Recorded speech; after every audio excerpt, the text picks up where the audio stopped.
So think about language acquisition. So what happens is the parents have to talk more for a kid when they don't have language. That's just inherently what happens. But what we want eventually is for a human being to be able to use their own words to be able to ask for their needs using language, right? Kids will ask for their needs to be met when they're newborns by crying, but then eventually when we have language acquisition, we have a more nuanced way of being able to dictate what our needs are. So we would want that kid to be able to use that language eventually and to use it on their own.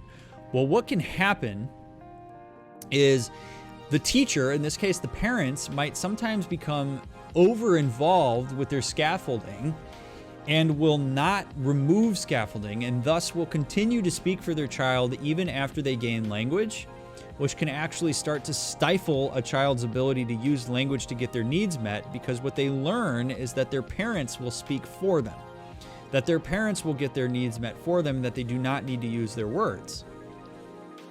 And so as a parent, when your kid's learning language, what you really want to be mindful of is you really want to be mindful of the fact that, like, yes, you can speak for your child, but as your child starts to learn language, you should be slowly removing yourself from that situation to allow the child to move closer to their potential level of development.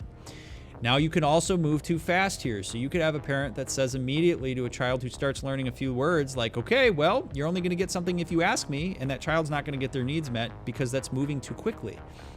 So the idea of moving through the zone of proximal development is that you are slowly taking away teacher aid so that the learner can begin to move towards their ability to do something unaided.